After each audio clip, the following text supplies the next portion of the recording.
صدقہ علی اکبر علی اصغر مولا عباس کا صدقہ۔ السلام علیکم ناظرین، میرا نام ہے محمد وکیل قریشی اور آپ دیکھ رہے ہیں فیضان پنجتن چینل۔ 27 اپریل کو صبح وصال کا سورج طلوع ہوا تو اس کا بے نور چہرہ زرد تھا۔ لوگ حیران تھے کہ آج سرحد گرہن بھی تو نہ تھا۔ دوسرا عجوبہ یہ کہ سورج کے درمیان ایک سیاہ پٹی صاف نظر آ رہی تھی۔ شاید یہ سیاہ پٹی سورج نے آفتاب ولایت کے جدائی کے غم میں باندھ لی تھی۔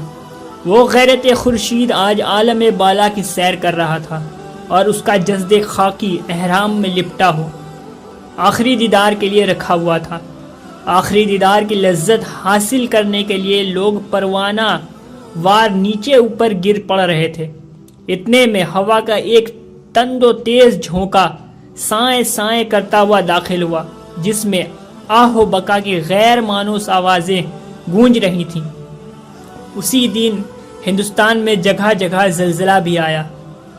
وصال کے بعد رخ روشن کی چمک دمک دوبالا ہو گئی تھی، چہرے پر 4 چاند لگ گئے تھے۔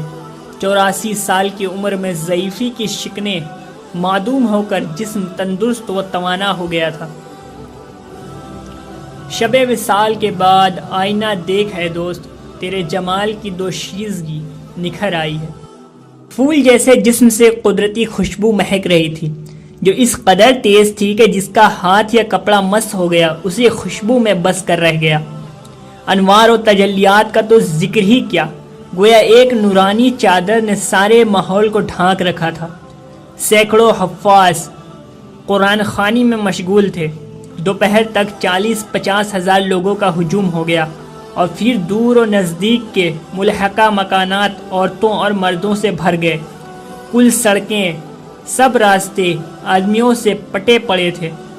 بستی سے باہر تک میدان میں میلہ سا لگا ہوا تھا، حتیٰ کہ مجمع اس قدر بڑھ گیا تھا کہ جنبش کرنے کی گنجائش بھی باقی نہ رہی۔ جو شخص جس جگہ تھا وہیں پھنس کر رہ گیا۔ انتہا یہ کہ آدمیوں کی بھیڑ کی وجہ سے آستانے کے ایک درے میں اندھیرا ہو گیا۔ دن کے وقت متعدد شمعدان اور لالٹانیں روشن کرنا پڑیں۔ اس کے ساتھ اب یہ خطرہ بھی پیدا ہو گیا کہ اگر جنازہ شریف باہر نکالا گیا تو 1000 مشاقان دید زخمی ہو جائیں گے۔ اس الجھن کو سلجھانے میں درگاہ کی انتظامیہ لاچار اور علاقہ کی پولیس مجبور نظر آ رہی تھی۔ نظام عالم درہم برہم ہو چکا تھا۔ ایسی صورت میں سب بندی کا انتظام کون کرتا اور کعبہ کے سمت کا تعین کیسے ہوتا؟ اسی عالم میں جو آدمی جس رخ کھڑا تھا وہیں پر نیت باندھ لی۔ جنازہ بیچ میں اور ہر طرف نمازیوں کا حلقہ، گویا قطبیت کی شان اور کعبہ کی عظمت آنکھوں سے دکھا دی، کیونکہ نہ قطب اپنی جگہ سے ہلتا ہے اور نہ ہی کعبہ اپنا مقام چھوڑتا ہے۔ دیوے کو تم نے قبلہ دی کعبہ بنا دیا۔ دیواروں، کوٹھوں اور درختوں پر بھی نماز جنازہ ادا کی گئی۔ ہر چہار طرف سے آنے والے مریدوں کا سلسلہ ختم ہونے میں نہ تھا، چنانچہ باقی ماندہ اشخاص نے مختلف مقامات پر 17 بار نماز جنازہ ادا کی۔ مجمع کی کثرت کے سبب جنازہ اٹھانے کا تو سوال ہی پیدا نہ ہوتا تھا، اور پھر آپ کا ارشاد بھی تھا کہ فقیر کا جس جگہ انتقال ہو وہیں دفن کر دیں۔ چنانچہ بعد نماز جمعہ فرش خاک سے محبت کرنے والا ابو تراب کا لاڈلا اسی جگہ مدفون کر پردہ خاک کے پیچھے رونق افروز ہو گیا۔ دفن کے بعد یہی صورت رہی کہ ایک پر ایک مٹی دینے کو گرا پڑتا تھا۔ غرض کے وقت اثر تک مٹی دینے کا سلسلہ جاری رہا۔ ہر چہار طرف سے آدمیوں کے گروہ پر گروہ چلے آتے تھے۔ بہت سے ایسے عاشق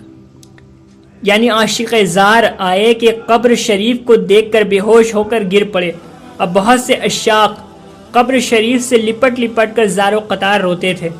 دوسری طرف سینکڑوں حافظ وصل ہی کے وقت سے تلاوت قرآن میں مشغول تھے۔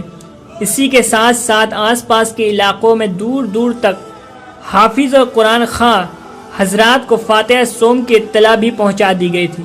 چنانچہ شام ہی سے مزید 1000 حفاظ کا ہجوم جمع ہونے لگا۔ سینکڑوں شمعدان جاں بجاں روشن کر دیے گئے۔ رات ہی سے قرآن خوانی کا نیا دور بھی شروع ہو گیا۔ صبح ہوتے ہوتے 1000 کلام مجید پڑھائے گئے۔ دوسرے دن 9 بجے صبح قل شروع ہوا۔ 15-20 ہزار جانثاروں کا کثیر مجمع تھا۔ ہزاروں مریدوں نے شیرینی اور شربت پیش کیا۔ محفل میں شربت کے سینکڑوں گھڑوں اور منوں مٹھائی کا ڈھیر لگ گیا۔ قل پڑھنے کے فوراً بعد جب سلام عاشقانہ پیش کیا گیا تو محفل میں کوہرام مچ گیا۔ سلام میں وہ سوز و غداز تھا کہ جسے سن سن کر عاشقوں کے کلیجے سینے سے باہر نکلے پڑے تھے۔ سلام ہے بلبل گلزار وحدت، سلام ہے قمری سرو حقیقت، سلام ہے شمع بزم مصطفائی، سلام ہے نور چشم مرتضائی، شبیہ ہے مرتضی شان پیمبر، امیر لشکر میدان محشر، سلام ہے روح زہرا جان حسنین، سلام ہے زینت گلزار کونین، بہار گلشن کونین تسلیم، چراغ خانہ سبتین تسلیم، سلام ہے گنج اسرار معانی، سلام ہے شرح رمز منرعانی، سلام ہے والی و وارث ہمارے، علی کے لال زہرا کے دلارے، سلام ہے خسرو اقلیم عرفاں، شہ وارث علی محبوب صبحاں، سلام ہے شیخ عالم غوث دوراں، عطا پاش و خطا پوش مریداں، سلام ہے کشتی دل کے نگہباں، سلام ہے بے سر و ساما کے ساما، تمہارے روضہ انور کو مجرے، در اقدس کو صبح و شام سجدے، میری آنکھیں تصدق جالیوں پر، نثار گنبد اطہر میرا سر، کلس پر روضہ کے قربان جاؤں، میں مہر و ماہ کو صدقہ چڑھاؤں، میں اس عرض مقدس پر ہوں قرباں کہ آسودہ ہے تجھ جس میں میری جاں، دل محجور لائے تاب کب تک، یہ آخر نیند کب تک، خواب کب تک، میں صدقے میٹھی نیند سونے والے، ذرا رخسار سے چادر ہٹا لے، اٹھ اے سرو خرامہ جان بیدم، بہار گلش ایمان بیدم۔ اس محفل قل کے بعد بھی روزانہ شب و روز مزار اقدس پر سینکڑوں قل اور میلاد شریف ہوا کیے۔ جو بھی خادم یا معتقد آتا وہ حسب توفیق قرآن خوانی یا میلاد شریف کرا کے قل کراتا۔ ایسی مجلسوں میں حضرت منعم بیگ وارثی کا یہ سلام پڑھا جاتا تو کلیجہ منہ کو آتا اور سرکار کے حیات طیبہ کا پورا نقشہ آنکھوں کے سامنے کھنچ جاتا تھا۔ السلام ہے وارث عالی جناب، جان جان مصطفیٰ و بوتراب، السلام ہے فاطمہ کے نور عین، خاص تصویر حسن شان حسین، السلام ہے واقف سر جلی، حاجی و حافظ شہ وارث علی، در پہ حاضر ہے تمہارے یہ غلام، کیجئے مقبول بندوں کا سلام، دیر سے دیتے ہیں ڈیوڑی پر صدا، رخ دکھا دیجئے ہمیں بہر خدا، ڈھونڈتی ہے آنکھ وہ دور زماں، تھے نا جب عشاق سے تم یوں نہاں۔ یہ تھا حضور اشرف العالمین وارث عالم پناہ رضی اللہ تعالیٰ عنہ کے وصال کا واقعہ کہ کس طرح آپ کا وصال مبارک ہوا اور کس طرح کا مجمع آپ کے جنازے میں تھا۔